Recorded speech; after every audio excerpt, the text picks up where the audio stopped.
السلام عليكم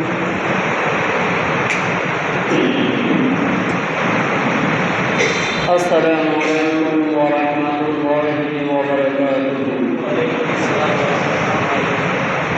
إن الحمد لله نحمده ونستعينه ونستغفره ونعوذ بالله من شرور أنفسنا ومن سيئات أعمالنا. من يهده الله فلا مضل له ومن يضلله فلا هادي له ونشهد أن لا إله إلا الله وحده لا شريك له ونشهد أن محمدا عبده ورسوله. فقد قال الله تعالى في القرآن المجيد وفرقانه الحميد: أعوذ بالله من الشيطان الرجيم. بسم الله الرحمن الرحيم. إن الله وملائكته يصلون على النبي يا أيها الذين آمنوا صلوا عليه وسلموا تسليما. صلى الله على سيدنا محمد وآله وأصحابه وسلم. মুআজ্জাল হাজিরিন, সম্মানিত উলামায়ে কেরাম, হুফাজে কেরাম, আগত সর্বস্তরের মুসলমান আযম, আলোচনার প্রারম্ভে মহান মওলার কাছে শুকরিয়া আদায় করছি যে আল্লাহ সুবহানাহু ওয়া তাআলা আমাদেরকে সাইয়্যিদুল আইয়াম জুমার দিনে নির্দিষ্ট সময়ে আল্লাহর মসজিদে এসে উপস্থিত হওয়ার জন্য যে তৌফিক দান করেছেন, আমরা মহান মওলার কাছে শুকরিয়া আদায় করছি। আলহামদুলিল্লাহ। আরো বড় করে বলি আলহামদুলিল্লাহ। দরুদ ও সালাম বিশ্বনবী খাতিমুল আম্বিয়া আশরাফুল আম্বিয়া সাইয়্যিদুস সাকলাইন মুহাম্মদুর রাসূলুল্লাহ, সবাই বলি সাল্লাল্লাহু আলাইহি ওয়াসাল্লামের প্রতি, শুহাদায়ে আজমাইনদের আত্মার উত্তম মর্যাদা কামনা করে আমি নির্দিষ্ট বিষয়ের দিকে অগ্রসর হচ্ছি। সম্মানিত হাজিরিন, আমরা আলোচনা করব মুনাফিকের আচরণ এবং কার্যকরী নিয়ে। এই ব্যাপারে আল্লাহ সুবহানাহু ওয়া তাআলা পবিত্র কোরআনের সূরা বাকারা ৮ নম্বর আয়াতের মধ্যে আল্লাহ সুবহানাহু ওয়া তাআলা বললেন: ওয়া মিনান নাসি মান ইয়াকুলু আমান্না বিল্লাহি ওয়া বিল ইয়াউমিল আখির ওয়া মা হুম বিমুমিনিন। আল্লাহ বলছেন, মানুষের মধ্যে এমন মানুষ আছে যারা বলে আমরা আল্লাহ এবং বিচার দিনের উপর ঈমান এনেছি, অথচ তারা কি নয়, তারা ঈমানদার নয়। মুখে বলে কিন্তু বাস্তবে ঈমানদার নয়। মুনাফিকের সংজ্ঞা আল্লাহ কোরআনে এইভাবে দিয়েছেন। মুনাফিকের সংজ্ঞা, সম্মানিত হাজিরিন, এই ব্যাপারে আমরা সাধারণত মুনাফিক মানে আমরা জানি যার মধ্যে কি রাখে, যিনি গোপন করেন কপটতা, বাস্তবতা গোপন করেন।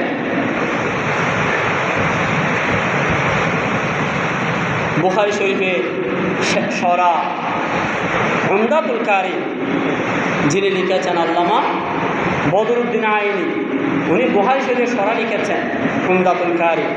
এই উমদাতুল কারির মধ্যে আল্লামা বদরুদ্দিন আইনি তিনি বলতেছেন, আন নিফাক হুয়া আন ইউযহিরাল ইসলাম ওয়া ইউতিরাল কুফরা। যে নাফাকি হচ্ছে, মুনাফিকি হচ্ছে যেটা যিনি কুফরিকে কি করেন, গোপন রেখে ইসলামকে প্রকাশ করেন, তার মধ্যে কুফরি আছে। কুফরি এটা অন্তরের মধ্যে লুকায়িত রাখে, কিন্তু বাহিরে খুব বেশভূষা, কথাবার্তা, এগুলো ঠিক। তিনি বলতেছেন তিনি হচ্ছেন মুনাফিক।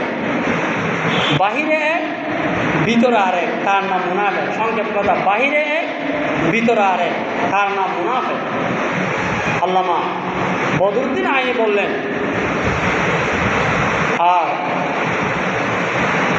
মুনাফিকের এই যে কার্যবলীর মধ্যে আমরা মুনাফিক চিনব, বিশেষ করে তার মধ্যে তিনটা কাজ, তিনটা হাসলত পাওয়া যাবে।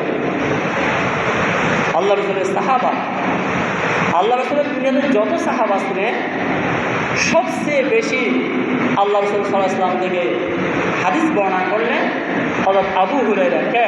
হযরত আবু হুরায়রা।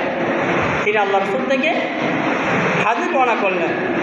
وعن أبي هريرة قال قال رسول الله صلى الله عليه وسلم آية المنافق ثلاث إذا حدث كذب وإذا وعد أخلف وإذا أؤمن خان। এটা আমরা মুনাফিক কিভাবে চিনব, আগে মুনাফিক কিভাবে চিনব? আল্লাহ রসুল এই হাদিসের মধ্যে বললেন, যার মধ্যে তিনটা অভ্যাস, তিনটা গুণ, তিনটা হাসলত যার মধ্যে থাকবে, আল্লাহ রসুল বললেন সে, তার মধ্যে মুনাফিকি হাসলত আছে। তোর মধ্যে একটা হচ্ছে কি, সে কি বলবে, ইদা হাদ্দাসা কাযাবা, কথা বললে মিথ্যা কথা বলবে। মুনাফিক কি? কথা বললে মিথ্যা কথা বলবে। মিথ্যা কথা বলা সেটা মুনাফিকের আলামত। আল্লামা শামসুদ্দিন যাহাবী তিনি আল কবায়ের কিতাবের মধ্যে কিছু কবিরা গুনার লিস্ট দিয়েছেন, কোনটা কোনটা কবিরা গুনাহ। সেখানেও এই মিথ্যা কথা বলা সেটা কবিরা গুনাহ, এটা কবিরা গুনাহ। এখন আমাদের মানুষের মধ্যে মিথ্যার প্রবণতা, মিথ্যা কথা বলা এটা বেশি। কোথায় আছেন? আসলে বাজারি স্টেশনে আছেন, বলতেছে যে আমি কেরানীহাট, মিথ্যা কথা বলে, কবিরা গুনাহ। এটা গুনাই মনে করে না। বাজারে আজকে বাজার বা আম বিক্রি করবে, হুজুর এগুলো সারতে পারতেছি না, রুফারি এগুলো এনেছি 80 টাকা করে, কীভাবে দেব? অথচ সে এগুলো কিনছে 50 টাকা 60 টাকা করে সওদাগর, কিন্তু আপনাকে বলতেছে কি মিথ্যা কথা। ব্যবসা হালাল, অনেক মর্যাদাবান কাজ, ওই মিথ্যা কথা বলে কবিরা গুনাহ করতেছে। তাহলে মুনাফিকের চিহ্নের মধ্যে একটা হচ্ছে কি, মিথ্যা বলবে। ওয়াইদা ওয়াদা আখলাফা, ওয়াদা করলে খেলাফ করবে। মেশকাতের হাদিস আল্লাহ রসুল বললেন, আল্লাহ রসুল সাল্লাল্লাহু আলাইহি ওয়াসাল্লামের সাথে একজন ব্যক্তির একটা ওয়াদা ছিল। আল্লাহ রসুলকে বলছেন, ইয়া রাসূলুল্লাহ আগামীকাল অমুক জায়গার মধ্যে আসবেন। আমরা বলি না বাজারে স্টেশনে আসবেন আগামীকাল। এইভাবে আল্লাহ রসুলকে একজন ব্যক্তি কী দিয়েছিলেন? ওয়াদা দিয়েছিলেন। যিনি আল্লাহ রসুলকে ওয়াদা দিয়েছেন তিনি ভুলে গেছেন। আল্লাহ রসুল ইসলাম নির্দিষ্ট সময়ের মধ্যে ওই জায়গার মধ্যে গিয়ে অপেক্ষা করলেন, আর যাকে ওয়াদা দিয়েছে সে ভুলে 3 দিন আসে না। কয়দিন? 3 দিন আসে নাই। আল্লাহ রসুল ইসলাম তার জন্য 3 দিন ওই জায়গার মধ্যে অপেক্ষা করলেন। সুবহানাল্লাহ, সুবহানাল্লাহ। ওয়াদা কীরকম দেখেন? আল্লাহ রসুল, আমি তো ওয়াদা দিয়েছি, এখানে আসবো বলেছি, ওয়াদা। এখন আমরা তো এগুলো ওয়াদা রক্ষা করে না, মানুষ কোনো প্রয়োজনই মনে করে না।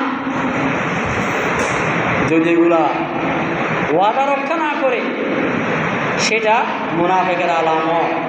ওয়াইদা তুমিনা খানা, আর যখন আমানত রাখবে, আমানতের খেয়ানত করা,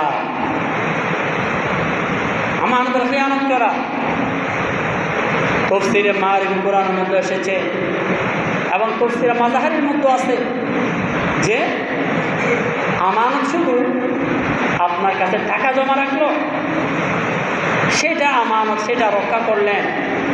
কিন্তু আপনাকে যে বলেছে, আমি আপনাকে একটা কথা বলেছি, এটা কাউকে বলবেন না, কিন্তু আপনি বলে দিলেন, এটা আমানত খেয়ানত করলেন। শুধু টাকা জমা রাখলাম সেটা আমানত, এটা নয়, এটার মধ্যে সীমাবদ্ধ করা যাবে না। কথার আমানত। এই আয়াতের ওয়াল্লাযীনা হুম লিআমানাতিহিম ওয়া আহদিহিম রাউন, সূরা মুমিনুন 18 পারা। এই আয়াতের মধ্যে কথাগুলো এসেছে, মা'রিফাত সবার কাছে আছে, এই তাফসীরের মধ্যে কথাগুলো এনেছেন। ওয়াল্লাযীনা হুম লিআমানাতিহিম ওয়া আহদিহিম রাউন। তাহলে আমাদেরকে এই মুনাফিকের যে বৈশিষ্ট্য, আল্লাহ জানার সেই অভ্যাস, সেই হাসলত থেকে আমাদের সবাইকে হেফাজত করুন। সবাই বলে আমিন। কবি মুনাফিকের চিহ্নের কথা বলেছেন, সে আলামত দর মুনাফিক জাহরাত, সে আলামত দর মুনাফিক জাহরাত, যা সবক মকবুল করে কাহরাত। মুনাফিকের তিনটা গুণের কথা তিনি বলেছেন। হ্যাঁ, এই যারা এই বৈশিষ্ট্য যাদের মধ্যে থাকবে, তারা আল্লাহর শাস্তির মধ্যে তারা নিপতিত হবে, আল্লাহর শাস্তি পাবে। এই মুনাফিকরা মুমিনারা কম ইআনাত में गुनाह, মুমিনারা কম ইআনাত में गुनाह, हम আমানত রা খিয়ানত में गुनाह।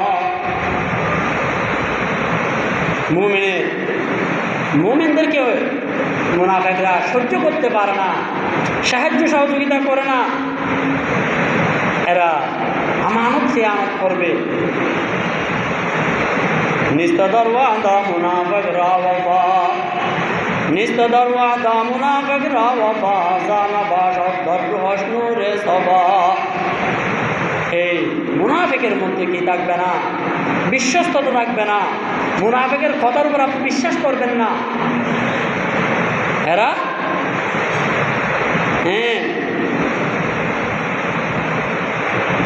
এই মুনাফিক, এরা কথা এবং কাজের মধ্যে ঠিক থাকবে না। এই জন্য এদের মধ্যে সততা থাকবে না। কবি বলতেছেন, বা মুনাফিক হারকে হামরা মিশাওয়ার, বা মুনাফিক হারকে হামরা মিশাওয়ার, মঞ্জিলে ওদার জগে মিশাওয়ার। আর এই মুনাফিক এরা থাকবে কোথায়? জাহান্নামের সর্বনিম্ন স্থানে। সবাই বলেন নাউযুবিল্লাহ। আল্লাহ কোরআন বলে দিয়েছেন, ইন্নাল মুনাফিকিনা ফিদ দারকিল আসফালি মিনান নার, ইন্নাল মুনাফিকিনা ফিদ দারকিল আসফালি মিনান নার। মুনাফিকের স্থান এগুলো জাহান্নামের সর্বনিম্ন স্থানে মুনাফিকের স্থান হবে। সম্মানিত হাজিরিন, মুনাফিকের যে বৈশিষ্ট্য, যে কাজ কারবার, মুনাফিকের একটা কাজ হচ্ছে ওরা যে কোনো কথার মধ্যে শপথ করবে, শপথ করে কথা বলতে চাইবে। এটা মুনাফিকের চিহ্ন, মুনাফিকের আলামত, কথায় কথায় শপথ করা। আল্লাহ রাব্বুল আলামিন 7 পারা শুরুতে শপথের ব্যাপারে আল্লাহ বলেছেন, লা ইউআখিযুকুমুল্লাহু বিল্লাহি ফি আইমানিকুম ওয়ালাকিন ইউআখিযুকুম বিমা আকাদতুমুল আইমান, ফাকাফারাতুহু ইতআমু 10 মাসাকিন মিন আওসাতি মা তুতি'মুনা। এইভাবে পরে আছে আল্লাহ আয়াতের মধ্যে বললেন, মুনাফিক এরা শপথ করবে, শপথ করে বুঝাইতে চাইবে। সূরা তাওবার 73 নম্বর আয়াতের মধ্যে আল্লাহ বললেন, ইয়াহলিফুনা বিল্লাহি মা ক্বালু, মুনাফিকরা আল্লাহর নামে শপথ করবে। ওয়ালাকাদ ক্বালু কালিমাতাল কুফরি ওয়া কাফারু বা'দা ইসলামিহিম, তারা শপথ করবে, হ্যাঁ, তারা কিছু বলে নাই, অথচ তারা কুফরির কথা বলেছে। ওয়ালাকাদ ক্বালু কালিমাতাল কুফরি ওয়া কাফারু বা'দা ইসলামিহিম, ইসলাম গ্রহণ করার পরে এরা কুফরির কথা বলেছে, কিন্তু এরা শপথ করে বলবে, বারে আমরা তো কিছু বলি নাই, অথচ বলছে। এখান থেকে আমরা কয়েকটা মশলা জানার জন্য চেষ্টা করব। সেটা হচ্ছে শপথের কাফারা। আল্লাহ লা ইউআখিযুকুমুল্লাহু বিল্লাগwi ফি আইমানিকুম, আয়াতের তাফসীরের মধ্যে ব্যাখ্যার মধ্যে বলেছেন শপথ তিন প্রকার। একটা ইয়ামিনে গুমুস, আর একটা ইয়ামিনে লাগওয়া, আর একটা ইয়ামিনে মুনাআকাদা। ইয়ামিনে গুমুস মানে অতীতের একটা বিষয় নিয়ে সে মিথ্যা শপথ করলো, মিথ্যা শপথ করলো। যেমন বোঝার জন্য বলতেছি, হয়তো পুকুরের ঘাটে সকালে একজন থেকে জিজ্ঞাসা করতেছে, বা আমাদের মুয়াজ্জিন সাহেব থেকে জিজ্ঞাসা করতেছে, হয়তো সকালে অমুককে দেখছেন এখানে? উনি বলছেন যে আমি দেখি নাই। অথবা যে কাউকে আব্দুর রহিম, আব্দুল করিম, আব্দুল জব্বার, যে কাউকে জিজ্ঞাসা করলো, হয়তো অমুককে দেখেছেন? অথবা আমি দেখি নাই, অথচ দেখেছি। এটার নাম হচ্ছে ইয়ামিন গুমুস। এটার কবিরা গুনাহ। এটা কি কবিরা গুনাহ? আল্লাহর কাছে মাফ চাইতে হবে, তবে সেটার জন্য কাফারা নাই, কাফারা দিতে হবে না। দেখার পরও দেখে নাই বলছো অতীতের বিষয় নিয়ে, সেটার নাম সেটাতে কোনো কাফারা নাই, কিন্তু কবিরা গুনাহ হবে। আরেকটা হচ্ছে কি ইয়ামিনে লাগওয়া। কিছু মানুষ আছে কথায় কথায় এমনি সব কথা তার মুখে, তার কথায় কথায় অতীতের একটা বিষয়। আগে যেটা বলছি, আজকে ফজর নামাজ জমাতে পড়ছেন? হ্যাঁ, সে না পড়ে বলছে, কিন্তু জমাতে পড়ে নাই, বাবাকে বলছে হ্যাঁ আমি জমাতে পড়ছি তো। এটা ইয়ামিনুল গুমুস, যেটা আগে বললাম, আর একটু ব্যাখ্যা করে বলতেছি। ফজর নামাজ পড়ে নাই, বাবা যখন জিজ্ঞাসা করছে হ্যাঁ আমি জমাতে পড়ছি তো আপু, এটা কবিরা গুনাহ, ইয়ামিনুল গুমুস। আরেকটা হচ্ছে ইয়ামিনে লাগওয়া, অনর্থক কথা। কিছু মানুষে এমনি কথায় কথায় শপথ করে ফেলছে, শপথ করে ফেলে যে বলল, ওই আগের উদাহরণের কাছাকাছি আরেকটা উদাহরণ দিচ্ছি। আপনার সাথে খদির সাহেবকে দেখছেন? খদির সাহেব এখানে আসার কথা ছিল, আসছিল সকালে মসজিদে। এখন আপনি কিন্তু মসজিদে নিজে না এসে আপনি বলছেন হয়তো আসছিল তো, ধারণা করে বলতেছিল। এই কিন্তু জানা কথাটা আমি ধারণা করে বলতেছি। এটার নাম হচ্ছে ইয়ামিনে লাগওয়া। সেটার জন্য গুনাহ হবে না, সেটার জন্য কি হবে না? গুনাহ হবে না। মানে ধারণা করে বলে ফেলছে, না বলা উচিত, সেটার জন্য কাফারা নাই। আরেকটা হচ্ছে কি ইয়ামিনে মুনাআকাদা। এটা কঠিন, যে আমি আগামী সপ্তাহ বলছিলাম যে কোনো একটা বিষয়, দুইজনের ওয়াদা, একজন আরেকজনকে বলতেছে আমি বান্দরবন যাব না, আগামীকাল বান্দরবন যাব না, কিন্তু আপনি শপথ করো আল্লাহর কসমে আগামীকাল বান্দরবন যাব না, কিন্তু আপনি গেলেন, যাব না বলছে কিন্তু গেলেন। এটার নাম হচ্ছে ইয়ামিনে মুনাআকাদা। এটার জন্য কাফারা দিতে হবে। এটার জন্য কী করতে হবে? কাফারা দিতে হবে। কি কাফারা দিতে হবে? এটা কোরআন আল্লাহ বলে দিয়েছেন, লা ইউআখিযুকুমুল্লাহু বিল্লাগwi ফি আইমানিকুম ওয়ালাকিন ইউআখিযুকুম বিমা আকাদতুমুল আইমান ফাকাফারাতুহু ইতআমু 10 মাসাকিন। 10 জন মিসকিনকে খানা খাওয়াইতে হবে। কয়জন? 10 জন মিসকিনকে খানা খাওয়াইতে হবে, অথবা 10 জন মিসকিনের খাবারের টাকা দিয়ে দিতে হবে। এই আয়াতের ব্যাখ্যার মধ্যে এসেছে 10 জন মিসকিনকে 2 বেলা খাওয়াইতে হবে। এমনি আয়াতের মধ্যে শুধু 1 বেলার কথা আসছে, দেখা যাচ্ছে কি নাই 10 জন মিসকিনকে খানা খাওয়ানোর অর্থ নাই, টাকা পয়সা নাই। এরপরে ইতআমু 10 মাসাকিন মিন আওসাতি মা তুতঈমুনা আহলিকুম আও কিসওয়াতুহুম, অথবা 10 জন মানুষকে কাপড় দেওয়া। 10 জন মানুষকে কি দেওয়া? কাপড় দেওয়া, পোশাক দেওয়া, এইরকম। অথবা 10 জন মানুষকে খানাও খাওয়াই নাই, কাপড়ও দেয় নাই। এরপর আল্লাহ বলে ফামাল্লাম ইয়াজিদ ফাসিয়ামু সালাসাতি আইয়াম, তাকে 3টা রোজা রাখতে হবে। কী করতে হবে? 3টা রোজা রাখতে হবে শপথের কারণে, 3টা রোজা। তাহলে সম্মানিত হাজরিন, আমরা এই আয়াত থেকে প্রথমত মুনাফিকের আচরণের একটি কাজের মধ্যে এরা বেশি বেশি শপথ করবে। তাহলে কোন শপথের কারণে গুনাহ হবে, কাফারা দিতে হবে না, আবার কোন শপথের কারণে গুনাহও হবে, কাফারাও দিতে হবে, আমরা এই বিষয়গুলো জানলাম। এরপরে মুনাফিক যারা আছে এরা খারাপ কাজের নির্দেশ দেবে, খারাপ কাজ করার জন্য মানুষদেরকে নির্দেশ দেবে, ভালো কাজ থেকে বারণ করবে। মুনাফিকের আরেকটা চরিত্র আল্লাহ বলে দিয়েছেন, আল মুনাফিকুনা ওয়াল মুনাফিকাতু বা'দুহুম মিন বা'দ ইয়া'মুরুনা বিল মুনকারি ওয়া ইয়ানহাউনা আনিল মা'রুফ ওয়া ইয়াকবিদুনা আইদিয়াহুম। আল মুনাফিকুনা ওয়াল মুনাফিকাত, মুনাফিক পুরুষ মুনাফিক মহিলা তারা একে অপরকে খারাপ কাজের নির্দেশ দেবে, ভালো কাজ থেকে নিষেধ করবে। আপনার মনের মধ্যে যদি আপনি ভালো কাজ থেকে বারণ করেন, ভালো কাজ যত ধরনের আছে এটা আনলিমিট, ভালো কাজের মধ্যে যদি আপনি বাধা প্রদান করেন তাহলে আমরা ধরে নেব আমার মধ্যে একটা মুনাফিকি চরিত্র চলে এসেছে, মুনাফিকি চরিত্র। সম্মানিত হাজিরিন, এরপরে মুনাফিক যে ওয়াদা ভঙ্গ করে, এটাও বলছিলাম মুনাফিক ওয়াদা ভঙ্গ করে। এখান থেকে কোরআনের মধ্যে সূরা তাওবা ৭৫ নম্বর আয়াতের মধ্যে আল্লাহ একটা ঘটনা বলেছেন, একটা কিসসা বলে না, কিসসা। এই ঘটনাটা আমি কোরআনের মধ্যে যে কিসসাটা আল্লাহ এনেছেন, ঘটনাটা এনেছেন, আমি এই কথাটা বলতেছি। সূরা তাওবা ৭৫ নম্বর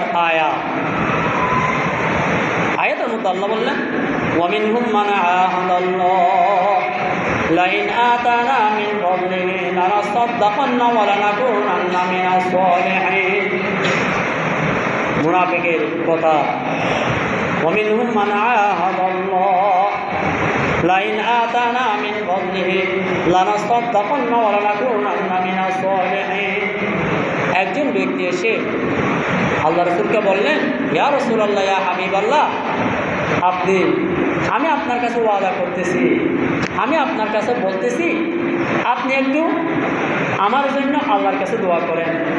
ওই ব্যক্তি এসে আল্লাহ রাসূলকে বললেন, তার নাম সালাবা ইবনে আবি হাতিম। কি বলছি? সালাবা ইবনে আবি হাতিম। সালাবা ইবনে আবি হাতিম আল্লাহ রাসূলকে বললেন, ইয়া রাসূলুল্লাহ, ইয়া হাবিবাল্লাহ, আপনি একটু আমার জন্য আল্লাহর কাছে দোয়া করেন, আমি যেন ধনাঢ্যবান হতে পারি, টাকাওয়ালা হতে পারি, পয়সাওয়ালা হতে পারি। যদি টাকাওয়ালা হয় আমি যাকাত দেব, আমি সদকা করব, আমি গরিবদেরকে সাহায্য করব। ওয়ামিনহুম মান আহাদাল্লাহ লাইন আতানা মিন ফাদলিহি লানাসাদ্দাকান্না ওয়া লানাকুনান্না মিনাস সালিহিন। আল্লাহ রাসূল ওই ব্যক্তিকে বললেন, সালাবা ইবনে আবি হাতিমকে, ও সালাবা ইবনে আবি হাতিম, আমি বিশ্বনবী যখন আল্লাহর কাছে দোয়া করব, এই দেখো সালাবা, এই পাহাড়কে আল্লাহ রব্বুল আলামিন স্বর্ণে পরিণত করে দেবেন। সুবহানাল্লাহ। ও সালাবা, বেশি টাকাওয়ালা হওয়া, বেশি পয়সাওয়ালা হওয়া, কোটিপতি হওয়া বেশি ভালো নয়। সালাবা আল্লাহ যখন এইরকম কথা বললেন, সালাবা চলে গেলেন। আবার কিছুদিন পরে আল্লাহ রাসূলকে এসে বললেন, ইয়া রাসূলুল্লাহ, আপনি আমার জন্য দোয়া করেন, আমি দান করব। এই সাহাবা আল্লাহ রাসূলকে বারবার বলার কারণে এই আল্লাহ রাসূল সাহাবার জন্য দোয়া করলেন। যেই সাহাবা যখন অভাবী ছিল 5 ওয়াক্ত নামাজ মসজিদের মধ্যে এসে পড়ত, সাহাবা কী করতো? ওই ছাগল লালন পালন করতো। কী করতো? ছাগল লালন পালন করতো। ইয়া রাসূলুল্লাহ, আপনি একটু আমার জন্য দোয়া করেন। আল্লাহ রাসূল সাল্লাল্লাহু আলাইহি ওয়াসাল্লাম যখন সাহাবার জন্য দোয়া করলো, ওই সাহাবা অনেকগুলো ছাগল, অনেকগুলো পশু সাহাবার হয়ে গেল। যে সাহাবা 5 ওয়াক্ত নামাজ মসজিদের মধ্যে এসে আদায় করত, সেই সাহাবা দেখা যাচ্ছে এই কিছুদিন পরে 5 ওয়াক্ত মসজিদ আসে না, 3 ওয়াক্ত মসজিদ আসতেছে। কেন? তার ঝামেলা বেড়ে গেছে। আগে সাহাবা যে খামার বাড়ি ছিল মসজিদের কাছে ছিল, যখন গরু ছাগল বেড়ে গেছে দূরে খামার বাড়ি বাঁচছে, সেখান থেকে মসজিদে 5 ওয়াক্ত আসতে পারতেছে না। কিছুদিন পরে দেখা যাচ্ছে সেখানে যে জায়গা ছিল সেই জায়গায়ও সম্পূর্ণ হচ্ছে না, আরও দূর আরেকটা খামার বাড়ি বাঁধল। ওই সময় সাহাবা 5 ওয়াক্ত থেকে প্রথমে 3 ওয়াক্ত, 4 ওয়াক্ত, লাস্টে 1 ওয়াক্তও আসতেছে না। মুনাফিক কিছুদিন পরে দেখা গেল যে সাহাবা 5 ওয়াক্ত নামাজ মসজিদের মধ্যে এসে পড়ত, সেই সাহাবা 3 ওয়াক্ত 4 ওয়াক্ত 5 ওয়াক্ত নাউজুবিল্লাহ একদিন জুমার নামাজের মধ্যে আসে নাই, জুমার নামাজের মধ্যে সাহাবা আসে নাই। ওই সাহাবার জন্য সাহাবার কাছে যখন টাকাওয়ালা হলো, আল্লাহ রাব্বুল আলামিন এর যাকাত আয়াত নাযিল করছেন, খুয মিন আমওয়ালিহিম সাদাকাতান তুতাহহিরুহুম ওয়া তুযাক্কিহিম বিহা ওয়া সাল্লি আলাইহিম। আল্লাহ রাসূলুল্লাহ সাল্লাল্লাহু আলাইহি ওয়াসাল্লাম যাকাত কালেকশনের জন্য পাঠায় না। আমি সংক্ষেপে বলতেছি, আরও লম্বা করে কথাগুলো আছে তাফসীরের মধ্যে, এটা সব ইয়ার মধ্যে পাবে, এই ঘটনাগুলো এনেছে। যখন সাহাবার কাছে যাকাত কালেকশনের জন্য আল্লাহ রাসূলের সাহাবা গেল, তখন সাহাবা বলল, আমার কাছে কি ট্যাক্স বসাইছে? নাউজুবিল্লাহ বলেন, নাউজুবিল্লাহ, কিসের যাকাত?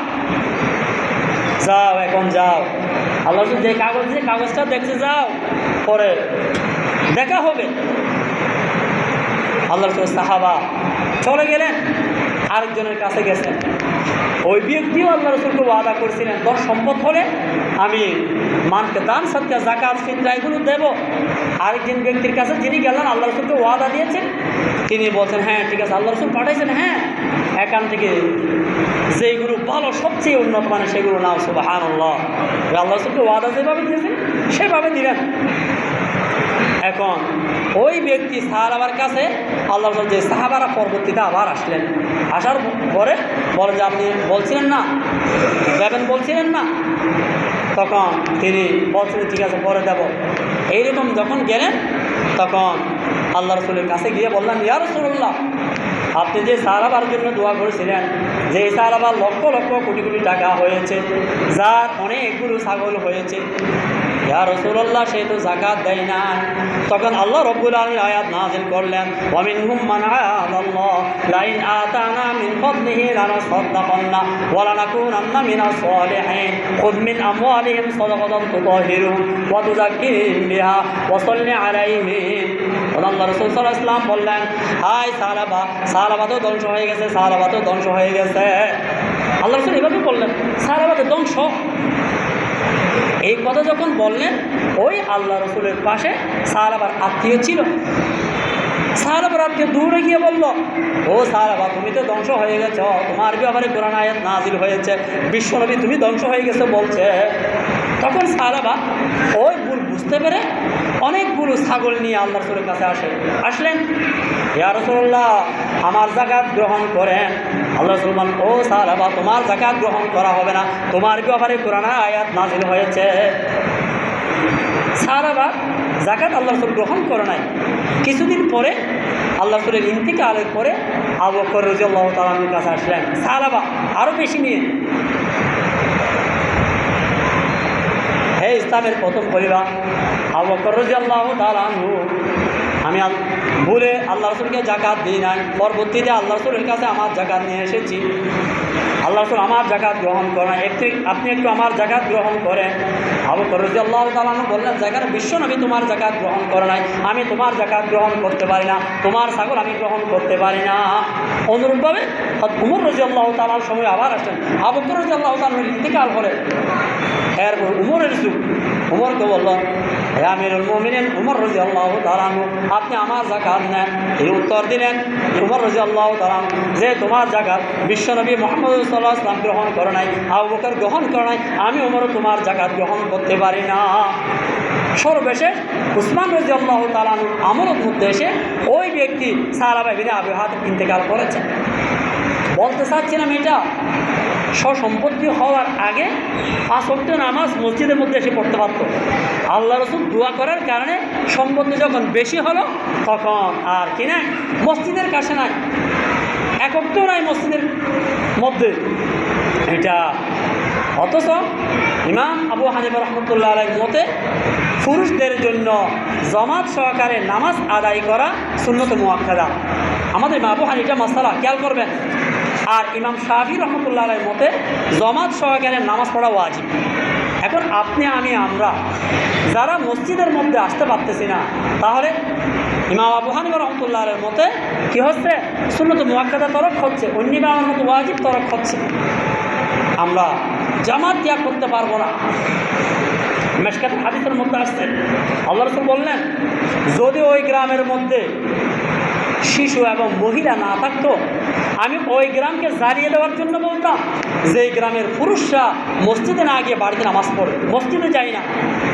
আমি আল্লাহ রাসূল কি বলতেছি না, গ্রাম জ্বালিয়ে দেওয়ার জন্য বলতে, কারণ এখানে তো নিরপরাধ শিশু আছে, মহিলা আছে, মা বোনরা আছে, না হলে আমি জ্বালিয়ে দেওয়ার জন্য বলতাম। তো জমাত কীরকম গুরুত্বপূর্ণ বিষয়টা দেখেন। এখন দুঃখ লাগে, ফজরের সময় দেখা যায় এখন এক খাতা, একটু বৃষ্টি যখন হচ্ছে এক খাতা, আগে 2 কাতার দেখতাম ফজরের সময়। আমি অন্য সময়ের কথা বলতেছি না।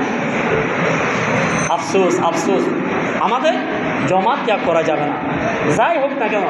আমি এই কথাটা শিক্ষার জন্য জুমাবার বারবার বলি, এই মসজিদ, মসজিদের পাশে বাড়ি, 1 মিনিট হেঁটে মসজিদের মধ্যে এসে নামাজ পড়লেন, জুমা মসজিদের মধ্যে 1 রাকাতে 500 রাকাতের, কত রাকাত? 500 রাকাতের সওয়াব হবে। কেন আমরা অবহেলা করব? কেন আমরা অবহেলা করব? শরীয়তের কিছু উজর আছে, এই উজরের কারণে জামাত ত্যাগ করা যাবে, না হলে জামাত ত্যাগ করার কোনো সুযোগ নাই। শরীর উজর যেগুলোকে বলে, আপনি গেলে মসজিদে গেলে আপনাকে হত্যা করে ফেলবে, বিষাক্ত সাপ আছে, আপনার বড় দুশমন আছে যে আপনাকে মেরে ফেলবে, এইরকম অবস্থা হলে আপনি জামাত ত্যাগ করতে পারবেন যে? এমনি স্বাভাবিক অবস্থার মধ্যে জামাত ত্যাগ করে, এটা ঠিক নয়। আর কিছু মানুষ এমনি শক্ত, মসজিদের মধ্যে জামাত পড়তে আসলে চেয়ার নিয়ে বসবে, আরেকটা নিয়ে বসবে, আরেকটা নিয়ে বসবে, এটা উচিত নয়। আমি ছোটো মানুষ, আমি জ্ঞানী না। চট্টগ্রাম বিশ্ববিদ্যালয়ের ডক্টর আহমদ আলী, উনি আমার ইউনিভার্সিটির টিচার, আমাদেরকে পড়াইয়েছেন স্যার। বর্তমান বাংলাদেশের মধ্যে 2-1 জন বড় বড় আলেমের মধ্যে উনি একজন, ডক্টর আহমদ আলী। ওনার অনেক কিতাব লিখেছেন, তার একটা সিয়ারে নামাজ একটা বই আছে, সিয়ারে নামাজ, ছোট্ট একটা, বেশি না। সেখানে তিনি কোরআন হাদিসের দলিল দিয়ে, যুক্তি দিয়ে তিনি বলছেন সিয়ারে নামাজ উচিত নয়। এখন আপনারা বলেন হুজুর অমুক মসজিদে আছে, অমুক জায়গায় আছে, প্লিজ এই দলিল দেবেন না, এই দলিল দেবেন না। ওনার অনেকগুলো যুক্তির মধ্যে, আমি শেষ করতেছি, অনেকগুলো যুক্তির মধ্যে একটা যুক্তি বলতেছি। উনি বলতেছেন